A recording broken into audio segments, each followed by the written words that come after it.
والسماء ذات البروج واليوم الموعود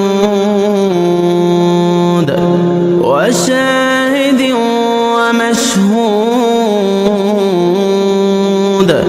قتل أصحاب الأخدود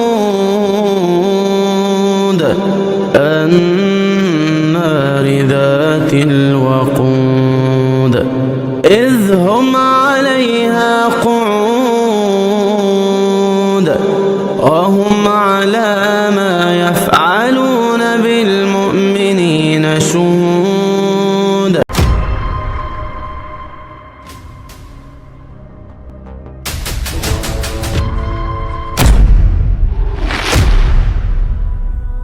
اعوذ باللہ من الشیطان الرجیم بسم اللہ الرحمن الرحیم۔ اللہ تبارک و تعالیٰ کے نام سے شروع جو بڑا مہربان اور نہایت رحم کرنے والا ہے۔ 20,000 ایسے مسلمان جن کو آگ کی بڑی بڑی خندقیں کھود کر ان میں ڈال کر ہلاک کر دیا گیا، وہ بھی صرف اس وجہ سے کہ یہ تمام مسلمان اللہ تبارک و تعالیٰ کی وحدانیت پر ایمان رکھتے تھے اور وہ مسلمان تھے۔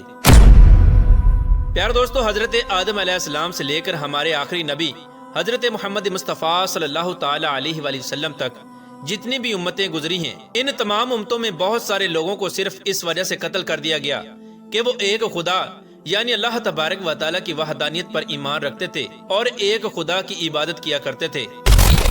اس بات کے اندر کوئی شک نہیں کہ اللہ تبارک و تعالیٰ کی مقدس ذات وہ پاکیزہ ذات ہے کہ جس کی رضا کو حاصل کرنے کے لیے مسلمان اپنی ایک جان تو کیا، اگر اس کو ہر لمحے کے اندر ہزاروں جانیں بھی دی جائیں تو وہ مسلمان اپنی تمام جانیں اپنے رب کو راضی کرنے کے لیے قربان کر دے گا، کیونکہ ہر مسلمان کی زندگی کا حقیقی مقصد اللہ تبارک و تعالیٰ اور اس کے رسول کی رضا کو حاصل کرنا ہے۔ پیارے دوستو، آج کی اس ویڈیو میں ہم آپ کو 20,000 ایسے سچے مسلمانوں کا واقعہ سنائیں گے کہ جنہوں نے اپنی رب کی رضا کو حاصل کرنے کے لیے اپنی جانوں کو قربان کر دیا، اور یہ واقعہ ہمارے آخری نبی حضرت محمد مصطفیٰ صلی اللہ تعالی علیہ وآلہ وسلم کی آمد سے صرف 70 سال پہلے پیش آیا۔ ویسے تو حضور اکرم صلی اللہ تعالی علیہ وآلہ وسلم کی ولادت سے پہلے ایسے بہت سارے عجیب و غریب واقعات پیش آئے، لیکن حضور اکرم صلی اللہ تعالی علیہ وآلہ وسلم کی ولادت سے پہلے 2 واقعات ایسے پیش آئے کہ جن کو خاص طور پر اللہ تبارک و تعالی نے قرآن پاک میں بیان فرمایا ہے۔ ان میں سے ایک اصحاب فیل کا واقعہ اور نمبر 2 اصحاب اخدود کا واقعہ۔ حضور اکرم صلی اللہ تعالی علیہ وآلہ وسلم کی ولادت سے پہلے نجران عیسائیوں کا مرکز ہوا کرتا تھا۔ جب حضرت عیسیٰ علیہ السلام کو زندہ آسمانوں پر اٹھا لیا گیا تو اس کے بعد عیسائی 2 حصوں میں تقسیم ہو گئے۔ عیسائیوں کا ایک حصہ وہ تھا جو حضرت عیسیٰ علیہ السلام کو خدا کا بیٹا یعنی خدا مانتا تھا، اور دوسرا حصہ وہ تھا جو حضرت عیسیٰ علیہ السلام کو اللہ تبارک و تعالیٰ کا پیغمبر اور نبی مانتے تھے اور ایک خدا کی عبادت کیا کرتے تھے۔ پیارے دوستو، یہودیوں کے بعد جب حضرت عیسیٰ علیہ السلام کا دور حکومت آیا اور حضرت عیسیٰ علیہ السلام کے زندہ اٹھائے جانے کے بعد ایک خدا کا دین بڑی تیزی سے پھیلنے لگا، اس وقت یہودیوں کی جانب سے اس دور کے تمام مسلمانوں کو یعنی عیسائیوں کو دردناک سزائیں دی گئی۔ یہودیوں نے اس دور کے مسلمانوں کو صاف صاف کہہ دیا، یا تو تم لوگ یہودی ہو جاؤ یا پھر قتل ہونے کے لیے تیار ہو جاؤ، کیونکہ یہودی حضرت عیسیٰ علیہ السلام کو معاذ اللہ دجال مانتے ہیں اور اصلی دجال کو اپنا مسیحا مانتے ہیں۔ پیارے دوستو، اس دور کے اندر ایک جابر اور ظالم بادشاہ کی حکومت تھی جس کا نام ذی نواز تھا، اور بعض روایات کے مطابق اس کا نام یوسف ذو نواز ابن شرجیل ہے۔ یہ ایک عیسائی بادشاہ تھا جو کہ بعد میں یہودی ہو گیا، اور یہ ایک ایسا بدبخت بادشاہ تھا کہ جس نے فرعون اور نمرود کی طرح خدائی کا دعویٰ کیا ہوا تھا اور لوگ اس کی پوجا کیا کرتے تھے۔ یہ بادشاہ ایک خاص قسم کے جادو کے ذریعے لوگوں کو بے وقوف بناتا اور خود کو خدا کہلواتا، جیسا کہ فرعون مصر کے اندر بڑے بڑے جادوگروں کے ذریعے کیا کرتا تھا۔ اس بادشاہ کا بھی ایک خاص جادوگر تھا جو اپنے جادو کے ذریعے اس کی حکومت میں اس کی معاونت کیا کرتا تھا۔ یار دوستو، جب یہ جادوگر بوڑھا ہو گیا تو یہ جادوگر اپنے بادشاہ کے دربار میں حاضر ہوا اور اپنے بادشاہ سے کہنے لگا کہ اب میں بہت بوڑھا ہو چکا ہوں، کبھی بھی مجھے موت آ سکتی ہے، لہٰذا مجھے ایک نوجوان اور ذہین و فتین لڑکا چاہیے تاکہ میرے مرنے کے بعد وہ لڑکا میرا جانشین بن سکے اور آپ کی حکومت میں آپ کی معاونت کر سکے۔ چنانچہ بادشاہ نے حکم دیا اور ایک ذہین و فتین لڑکے کو تلاش کیا گیا اور اس لڑکے کو تلاش کر کے اس جادوگر کے سپرد کر دیا گیا۔ چنانچہ وہ نوجوان لڑکا روزانہ اپنے گھر سے نکلتا اور اس جادوگر کے پاس جاتا اور جادو سیکھتا۔ جس راستے سے یہ لڑکا جادوگر کے پاس جادو سیکھنے کے لیے جایا کرتا تھا، قدرت الہی سے اسی راستے میں ایک عیسائی راہب کا گھر بھی تھا جو ایک خدا پر ایمان رکھتا تھا اور اللہ تبارک و تعالیٰ کی عبادت کیا کرتا تھا۔ ایک دن یہ نوجوان لڑکا اس عیسائی راہب سے ملا تو اس کو اس کی باتیں بہت اچھی لگیں۔ یہ راہب اللہ تبارک و تعالیٰ کی وحدانیت پر ایمان رکھنے والا اور حضرت عیسیٰ علیہ السلام کا سچا پیروکار تھا۔ چنانچہ یہ لڑکا روزانہ اس راہب کے پاس بیٹھنے لگا اور یہ راہب اس لڑکے کو عقیدہ توحید کی تعلیم دینے لگا۔ اس طرح یہ لڑکا روزانہ جادو سیکھنے کے لیے آتا اور اس راہب کے پاس بیٹھ جاتا اور توحید کی باتیں سیکھنے لگتا۔ چنانچہ کچھ عرصے کے بعد اس لڑکے کو اس بات کا یقین ہونے لگا کہ راہب حق پر ہے اور وہ جادوگر باطل پر، اور اس نوجوان لڑکے کو اس بات کا بالکل یقین ہو گیا کہ راہب حق پر ہے اور اس کا رستہ صراط مستقیم کا رستہ ہے۔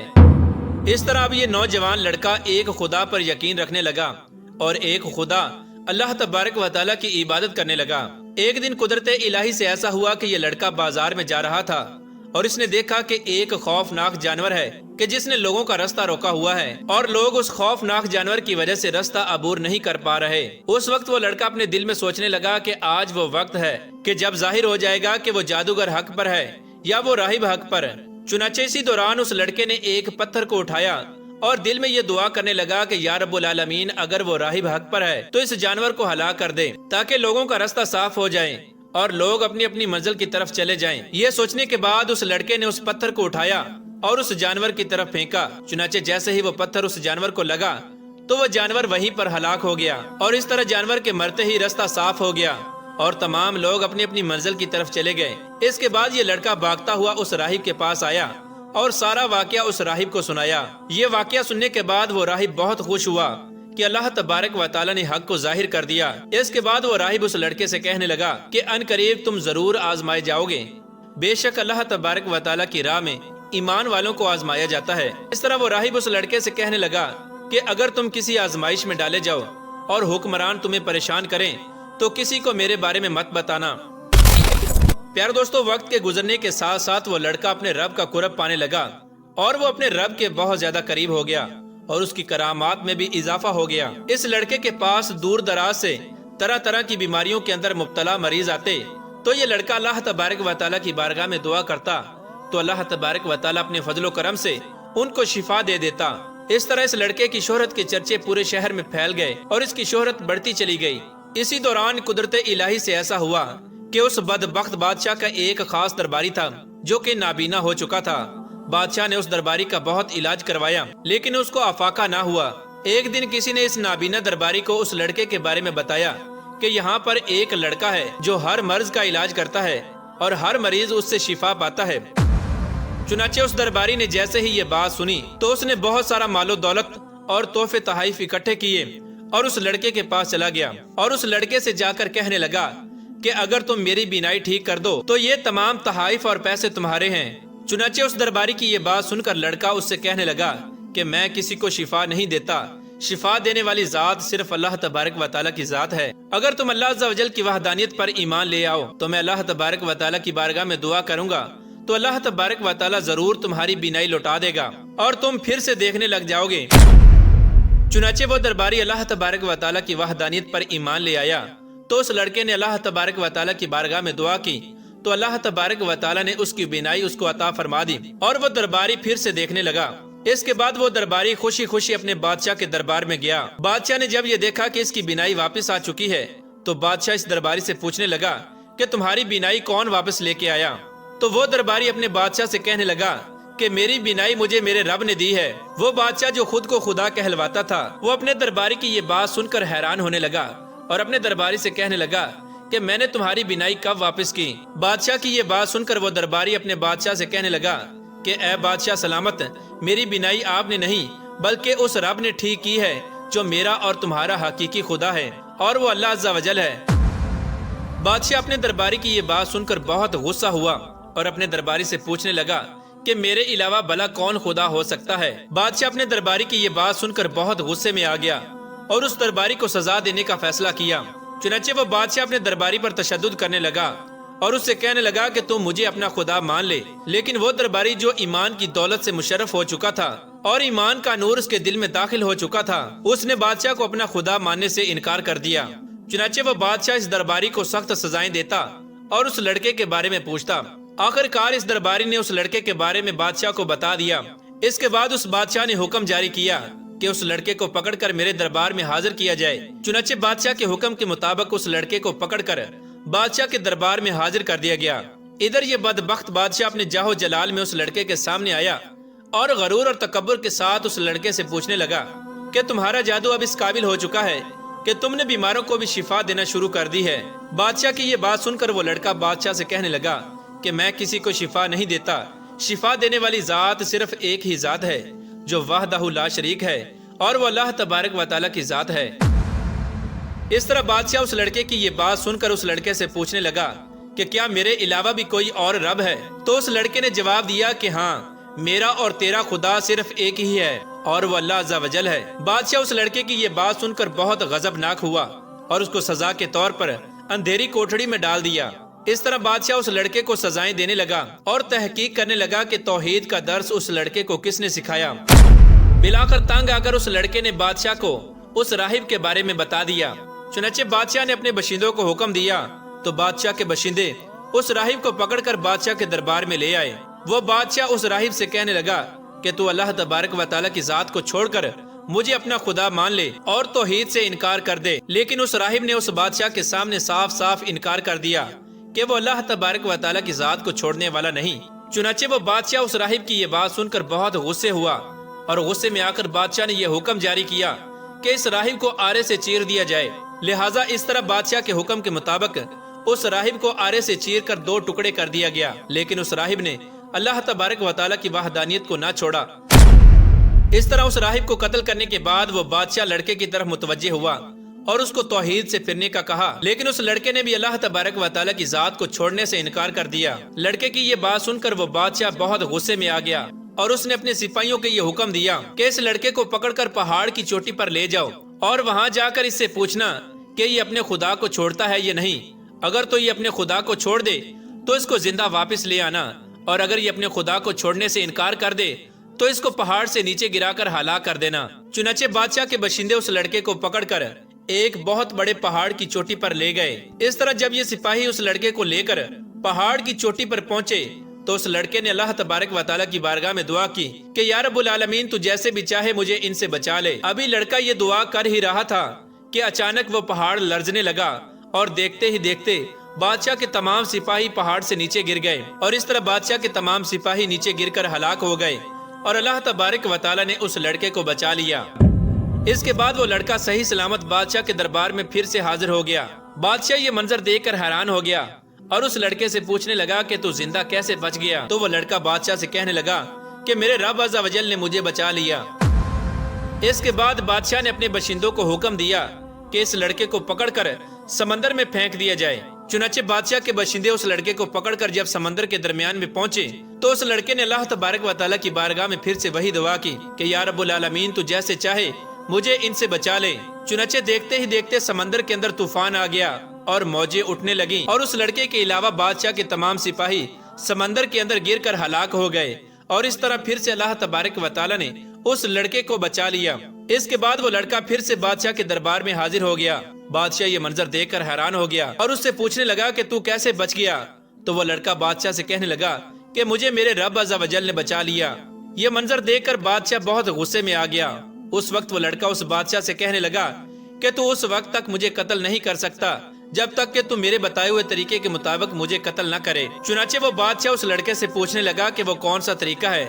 تو وہ لڑکا بادشاہ سے کہنے لگا کہ تو ایک جگہ پر تمام لوگوں کو اکٹھا کر اور ان لوگوں کے سامنے مجھے ایک درخت کے ساتھ باندھ دے، اور پھر میرے ہی ترکش سے ایک تیر نکال اور اس تیر کو یہ پڑھتے ہوئے مجھ پر چلا، بسم اللہ رب الغلام۔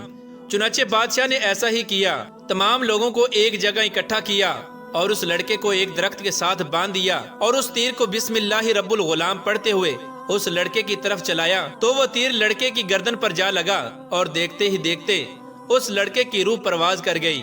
اس طرح جب تمام لوگوں نے یہ دردناک منظر دیکھا تو وہاں پر موجود تمام لوگ بے ساختہ یہ کہنے لگے، اور تمام لوگ اس ایمان افروز منظر کو دیکھتے ہی بولنے لگے کہ ہم لوگ اس لڑکے کے رب پر ایمان لائے۔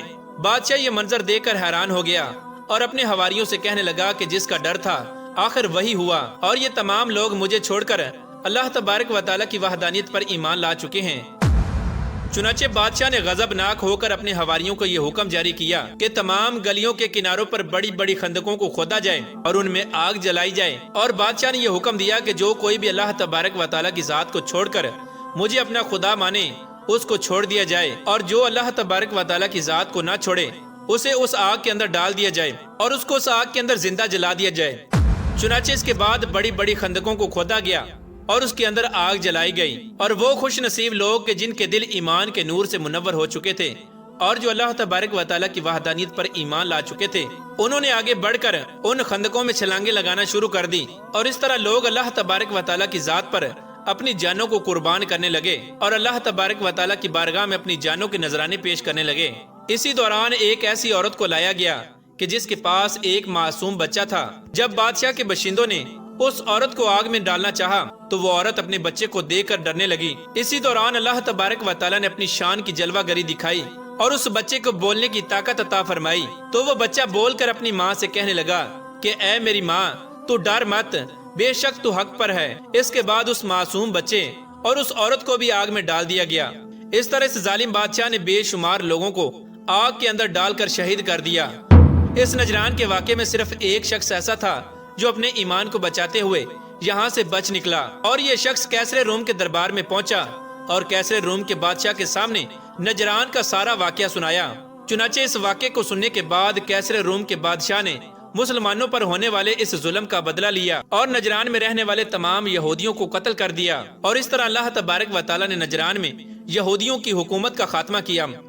اللہ تبارک و تعالیٰ سے دعا ہے کہ اللہ تبارک و تعالیٰ ہمیں ایمان پر ثابت قدمی عطا فرمائے اور ہمیں ایمان کی حالت میں جینا مرنا نصیب فرمائے۔